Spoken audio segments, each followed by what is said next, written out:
આ દિવસે આપણને ડેવલપમેન્ટ એન્જિનિયર્સના પરિણામ આવતા દેખાયા હતા. પરિણામોની અંદર ખાસ કરીને માર્જિનની અંદર વધારો થયો છે. યર ઓન યર બેઝ આખા વર્ષની વાત કરીએ તો FY26 કંપની માટે સારું રહેતું જોવા મળ્યું છે. તો આવો આપણી સાથે અત્યારે ડેવલપમેન્ટ એન્જિનિયર્સના ચેરમેન અને મેનેજિંગ डायरेक्टर KL बंसल साहब जोड़ाए गया है. एमनी साथे चर्चा करिए. बंसल सर, स्वागत है आपका CNBC बाजार पर. और सर सबसे पहले यही चीज़ जानना चाहूँगा, ऑपरेटिंग लेवल पे सर थोड़े आपके जो नंबर्स है फ्लैट रहे, सर क्या कारण रहे Q4 में और किस तरीके का पूरा क्वार्टर आपका बीता है ये? सर, हमारा बिजनेस क्योंकि प्रोजेक्ट बेस्ड है तो इसको क्वार्टर वाइज क्वार्टर कंपेयर करना थोड़ा सा हमारे लिए चैलेंज रहता है एक्चुअली। लेकिन ये मैं आपको फिर दोबारा कहना चाहूँगा कि जो हमने अपना सारे साल पिछले साल में जो भी आपको कॉल्स में बोला, किसी को भी बोला, तो हमने सारे नंबर्स को एज इट इज़ अच्छे तरीके से फुलफिल किया है, उससे अच्छा ही किया है। और हमारा अगले साल का भी टारगेट काफ़ी अच्छा है, जिसमें कि हम ये मान के चल रहे हैं कि हम 1500 करोड़ रुपए की हमारी टॉप लाइन की मतलब रेवेन्यू की गाइडेंस है और 19% से ऊपर का हमारा EBITDA की टारगेट है और almost above 125 crores PAT margin will be there. जी बंसल सर, अगर बात की जाए तो आपकी जो कुल आवक आय है, इनकम है, उसमें 26% से ज़्यादा का इजाफा हमने देखा है, पर सामने प्रॉफिट 28% से घटा है. तो कौन से स्पेसिफिक कॉस्ट प्रेशर रहे सर? रॉ मटेरियल, फ्रेट या एम्प्लॉय एक्सपेंस, कहाँ से आपको प्रेशर आते हुए दिखा है सर? नहीं, आप क्वार्टर वाइज क्वार्टर कंपेयर कर रहे हैं? Year on year sir. Quarter wise quarter compare कर रहे हैं आप? Sir year on year. आपकी आवाज नहीं आ रही। सर आवाज़ आ रही है अभी आपको? Hello hello. या ઓકે, ફરી એકવાર ટ્રાય કરીશું એમને ખાસ કરીને કનેક્ટ કરવાની.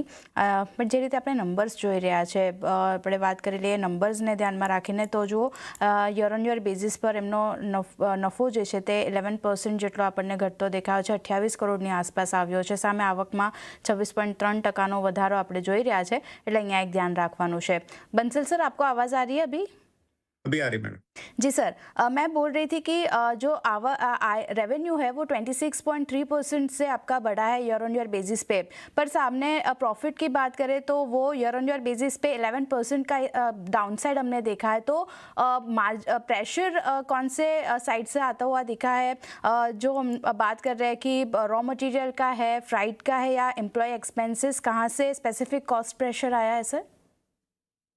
एग्जैक्टली मैं ऐसा नहीं कह सकता कि किसी पर्टिकुलर चीज पे कॉस्ट प्रेशर आया है मैडम। एक्चुअली जब फाइनल ऑडिट होता है तो उस टाइम पे कुछ वैल्यूएशन की अप डाउन जो ऑडिटर लोग करते रहते हैं, उसके कारण ही ये थोड़ा बहुत फर्क है। Otherwise as far as any all other expenses are concerned, they are absolutely in line. किसी में कुछ कोई एक्स्ट्रा ऑर्डिनरी कोई वृद्धि नहीं है किसी चीज में। मटेरियल कंजम्पशन में थोड़ी सी एडिशन आई है इस क्वार्टर में, वो भी एक जस्ट एक पर्टिकुलर मेथडोलॉजी के कारण जो कि ऑडिटर्स ने उसको उस तरीके से लिया है। That is the only change, otherwise और कोई रीजन नहीं है किसी चीज का भी। जी सर. सर एक चीज़ ये भी जाननी थी, आपका एक्सपोर्ट ऑर्डर का भी किस तरीके से प्लेस्ड है? आपकी ऑर्डर बुक सर अभी क्या है और किस तरीके से उसमें एक्सपोर्ट ऑर्डर प्लेस है? और क्या ये जो अभी सिचुएशन हम लोग वेस्ट एशिया में देख रहे हैं, क्या उसके कारण डिलीवरीज पे या तो कोई इम्पैक्ट आपके बिजनेस पे ओवरऑल आया है अभी? नहीं सर, अपने हमारा आज के दिन में करीब 1940 करोड़ रुपए के ऑर्डर हैं, जिसमें ऑलमोस्ट 1000 करोड़ रुपए से ऊपर के एक्सपोर्ट के ऑर्डर हैं हमारे पास। और हमारा जो Q1 का जो ही एग्जीक्यूशन के लिए हमको मटेरियल चाहिए वो हमारे घर पे है। तो कोई भी उसकी पॉसिबिलिटी हमको नहीं नजर आ रही कि ये जियोपॉलिटिकल सिचुएशन है इसके कारण हमारे रेवेन्यू में या हमारे प्रॉफिट में कोई इम्पैक्ट आएगा। वो बिल्कुल क्लियर है। जो हम आपको अभी ये टारगेट की बात कर रहे हैं वो बिल्कुल वेल डिफाइंड है। उसमें हमें कोई आज के दिन में कुछ इतना बड़ा इशू नहीं नजर आ रहा कि जिसमें हम कहें कि हमारा Q1 इम्पैक्ट हो जाएगा या Q2 इम्पैक्ट हो जाएगा, क्योंकि Q1 और Q2 का मटेरियल हमारे घर पे ऑलरेडी है आज के दिन में। और बंसल सर, अगर डेप्थ की बात की जाए तो अभी FY26 के एंड में कितना डेप्थ है, और FY27 के लिए कोई इंटरेस्ट कॉस्ट सेविंग प्रोजेक्शन आप देख रहे हैं? हमारा जो इस बार का डेट है मैम, वो उससे ज्यादा हमारा कोई इमीडिएट कोई नए बड़े डेट लेने की कोई प्लान नहीं है एक्चुअली। तो हमें पूरी उम्मीद है कि अगले साल में हमारा फाइनेंस कॉस्ट भी कम होगा और हमारा ओवरऑल डेट लेवल भी कम होगा, क्योंकि 40 से 60 करोड़ रुपए की हमारी रीपेमेंट्स हैं जो कि हो जाएंगी, उससे हमारा डेट कम ही होएगा, डेट हमारा बढ़ेगा नहीं। जी सर। सर एक आज के दिन में ही आपने एक और ऑर्डर की अपडेट दी है, एक इंटरनेशनल ईपीसी प्लेयर से ऑर्डर मिला है। सर किस तरीके का ऑर्डर है, कैसी विजिबिलिटी है वहाँ पर, उसके बारे में अगर कुछ शेयर कर पाए? हमारे पास पहले भी था ये ऑर्डर, हमने इसको ऐसे ही अनाउंस किया हुआ है, लेकिन ये कि अभी इन्होंने हमारे साथ एक कैपेसिटी रिजर्वेशन के लिए एग्रीमेंट किया है कि उसमें जो पहले वाले ऑर्डर हैं वो भी रहेंगे, नए ऑर्डर भी आएंगे। लेकिन जो इम्पोर्टेंट चीज जो इसमें देखने वाली वो ये है कि ये कैपेसिटी रिजर्वेशन है हमारी। इन्होंने हमारी 60% कैपेसिटी, हमारी एक फैक्ट्री की जो थाईलैंड वाली फैक्ट्री है उसकी कैपेसिटी रिजर्व कर ली है इन्होंने, और उसमें यदि ये 60% के हिसाब से काम नहीं देते तो उसका हमको ये चार्ज देंगे, that is a very big thing. तो उससे क्या है कि ये हमारा 2029 एंड तक हमारी थाईलैंड की विजिबिलिटी बहुत ही अच्छी हो गई है, और उसके कारण जो हमारा 2030 का टारगेट है 2500 करोड़ करने का, उसमें हमको बहुत ही ज्यादा उसमें हेल्प मिलेगी। जी सर। सर एक चीज़ और भी देख रहा था, हैवी फैब्रिकेशन के अंदर पिछले साल के क्वार्टर को 4 के मुकाबले इस साल हमें डबल होते हुए दिखा है, एक अच्छी ग्रोथ सर वहाँ पर है। तो क्या वहाँ पर कैपेसिटी आप ज़्यादा ऐड कर रहे हैं, यहाँ से भी और ग्रोथ की उम्मीद है हैवी फैब्रिकेशन में, कि आने वाले समय में यहाँ से आपका थोड़ा कॉन्ट्रीब्यूशन बढ़ते? यहाँ से भी बढ़ेगा सर, क्योंकि अब थोड़ा सा मॉडल लोगों का चेंज हो रहा है। पहले हम सारा काम जॉब वर्क पे करते थे, अब काफी कस्टमर उसको विद मटेरियल पे शिफ्ट कर रहे हैं, तो उसके कारण हमारा रेवेन्यू मॉडल बढ़ जाएगा।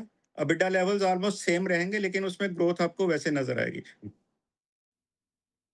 जी सर। सर और अंजार प्लांट के रिलेटेड भी पूछना चाहूँगा, क्या अभी वो फुल्ली फंक्शनल हो गया है? जितने भी आपके फेज के कैपेक्स के आपके प्लान थे, या अभी भी वहाँ पर कुछ कैपेसिटी एडिशन होंगे? पाइपलाइन की बात कर रहे हैं? अंजार अंजार वाले जो आपका प्लांट है उसके अंजार बारे में। अंजार प्लांट की हमारी जो कैपेसिटी थी वो फुल्ली ऑपरेशनल है। हमारे मैन्युफैक्चरिंग जो नॉर्मल हमारा फैब्रिकेशन यूनिट है वो हमारा फुल्ली फंक्शनल है। जो हमने वहाँ पे सीमलेस पाइप प्लांट लगाया वो उसकी भी कैपेसिटी हमारी फुल्ली ऑपरेशनल हो गई है एक्चुअली, और हमारी प्रोडक्शन वहाँ से भी पूरी शुरू हो गई है। एंड जो हमारा इस साल का टारगेट है गुजरात अंजार यूनिट से करने का, वो पूरा हम फुल्ली अलाइंड है। उसके लिए हमारे पास सारे रिसोर्सेज हैं, हमारे पास ऑलरेडी ऑर्डर्स इन हैंड हैं। तो जो हमने प्लान किया हुआ है उस यूनिट से करने के लिए हम बिल्कुल इक्विप्ड हैं उसको पूरा करने के लिए। जी सर। सर एक आखिरी एक पावर सेक्टर से रिलेटेड आपका सवाल पूछूंगा, वहाँ पर भी आपकी अच्छी ग्रोथ देखने को मिली है। सर कैसी विजिबिलिटी है यहाँ पर, कैसी डिमांड भी आपको यहाँ पर क्रिएट होते हुए देखने को मिल रही है? क्योंकि हम लोग देख रहे हैं कि जो पूरी एंसिलरी पावर एंसिलरी जो पूरी इंडस्ट्री है वहाँ पर एक हमें डेटा सेंटर का पूरा बूम आता हुआ दिखा है। तो क्या यहाँ पर इसके रिलेटेड आपकी कोई डिमांड अभी आ रही है, या तो फिर इंक्वायरीज अगर चल रही हो? ये जो आप अभी थोड़ी देर पहले जो बात कर रहे थे, जो जिसका मैं बोला था कि कैपेसिटी रिजर्वेशन है, ये सारे उसी से ही जी। रिलेटेड काम है। सारे ये पावर सेक्टर से ही रिलेटेड के काम है एक्चुअली, जो कि हमको एक्सपोर्ट से बहुत बड़े हैं ऑर्डर्स आ रहे हैं ऑलरेडी। डोमेस्टिक के भी बहुत बड़े ऑर्डर्स आ रहे हैं हमारे पास, बीएचईएल से भी आ रहे हैं, एलएनटी से भी आ रहे हैं। हम और भी 2-3 बड़े कस्टमर्स के साथ बात कर रहे हैं पावर सेक्टर के लिए। और इस साल हम पावर सेक्टर में करीब 60-70% काम हम पावर सेक्टर का इस बार करेंगे, और ऑयल एंड गैस का 30-35% करेंगे, जबकि पिछले साल ये उससे बिल्कुल रिवर्स था।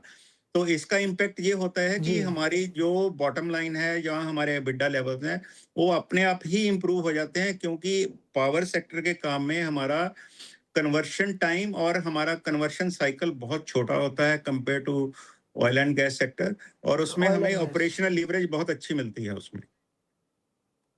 जी sir. On that note Bansal sir, thank you very much sir, हमारे साथ आप जुड़े और इतनी इन डिटेल चर्चा आपने आपके क्वार्टर अपडेट के बारे में की है। और सर आशा रखेंगे कि आपके जो टारगेट्स है वो आपको FY27 के अंदर अचीव होते हुए दिखे और हम इसी तरीके से बात कर पाए। Sir thank you very much हमारे साथ जुड़ने के लिए। Thank you sir, thank you so much.